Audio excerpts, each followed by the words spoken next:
Jak się nazywał pierwszy król Polski? Mam nadzieję, że wszyscy odpowiecie prawidłowo, że Bolesław Chrobry. No to jest proste pytanie. Ale jak się nazywała pierwsza królowa Polski? No, myślę, że tego wszyscy nie będą wiedzieć. Dlatego właśnie Librarian on the Road zaprasza na wyprawę w prawdziwe mroki polskiego średniowiecza.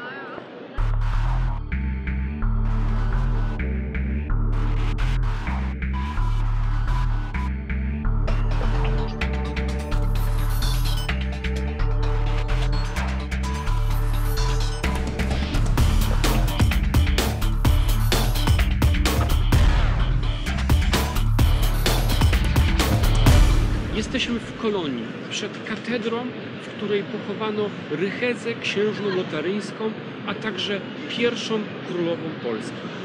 Ryksa, bo tak ją też nazywano, urodziła się około 993 roku i była siostrzenicą cesarza Ottona III. A wiecie, co to oznacza? Właśnie tak, w jej żyłach, a co za tym idzie w żyłach późniejszych Piastów, płynęła krew samego Karola Wielkiego. Księżniczka odebrała bardzo staranne wykształcenie w klasztorze w Kwedlinburgu. Czy ja słyszałem coś na temat nieuczonych kobiet w średniowieczu? W 1013 roku o jej rękę poprosił książę Mieszko II.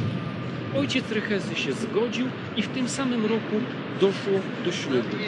W 1025 roku umiera król Polski Bolesław Chrobry i jeszcze tego samego roku Mieszko II oraz Rycheza zostają koronowani na władców Polski. Początkowo Mieszko II z sukcesami kontynuuje agresywną politykę swojego ojca. Ale w 1031 roku na Polskę spada katastrofa. Z jednej strony opór możnych, z drugiej strony dwa jednoczesne najazdy cesarskich i Rusinów. Mieszko II zmuszony jest uciekać do Czech, a Rycheza pozostaje w kraju. Ale i tutaj dosięgają ją hiobowe wieści. Dowiaduje się, że jej mąż, król Polski, zostaje uwięziony i wykastrowany. Do kraju zaś powraca Besprym, pretendent do tronu i przyrodni brat Mieszka II. Wtedy królowa podejmuje tragiczną, dramatyczną i brzemienną w skutkach decyzję.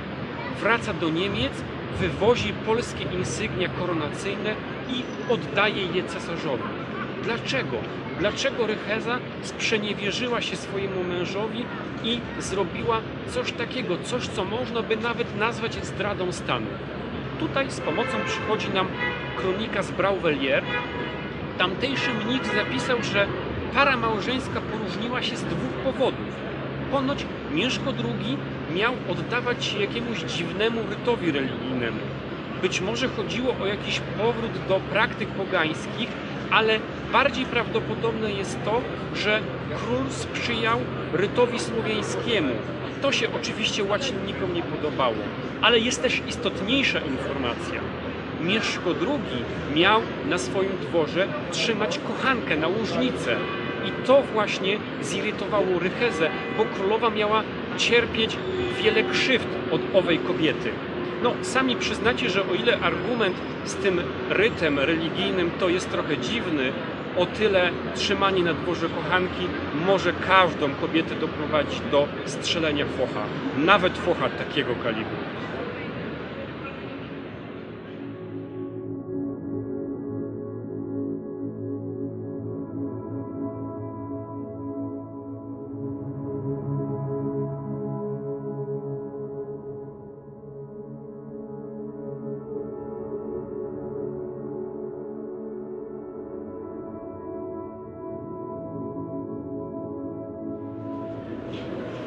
Według większości historyków królowa już nigdy nie powróciła do Polski.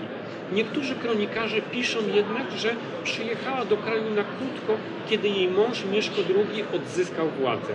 Po śmierci męża miała próbować sprawować rządy regencyjne, ale nie lubiła Polaków, otaczała się Niemcami i chciała rządzić silną ręką. To oczywiście nie mogło jej przynieść popularności, dlatego w kraju wybuchł bunt, a Ryksa musiała uciekać do Niemiec. Na scenę historii wkracza jeszcze na chwilę kiedy to umożliwia swojemu synowi, Kazimierzowi Odnowicielowi, powrót do kraju, wyposażając go w zbrojnych, którzy wprowadzają Kazimierza na tron. Królowa wstępuje do klasztoru w latach 40. XI wieku i w Niemczech w klasztorze umiera w 1063 roku, co ciekawe, w opinii świętości. Do tej pory w Niemczech uważana jest za świątobliwą. To trochę dziwne, bo z jednej strony mówiliśmy sobie, że nie lubiła Polaków, rządziła twardą ręką, a tutaj czczona jest jako święta. Kto ma rację? Niemieccy wierni, niemieccy katolicy, czy może polscy kronikarze? A może rację mają dwie strony. Być może Rycheza miała dobry charakter, była osobą bogobojną i otwartą na świat, ale przyjechała z Niemiec, z kolebki cywilizacji, z państwa, które budowało piękne, wspaniałe kościoły, wielkie miasta, do kraju, który nie ma się co oszukiwać, na arenę historii dopiero wkraczał. Dla niej byliśmy prawdopodobnie tylko barbarzyńcami. Jakby nie oceniać tej postaci, to trzeba stwierdzić jedno. Królowa Rycheza miała naprawdę ciężkie życie, ale dla historyków bardzo interesujące. A co Wy myślicie na ten temat? Podzielcie się swoimi opiniami w komentarzach, a jeżeli film Wam się podobał, to lajkujcie, dawajcie suby i do zobaczenia w kolejnym Lotrze.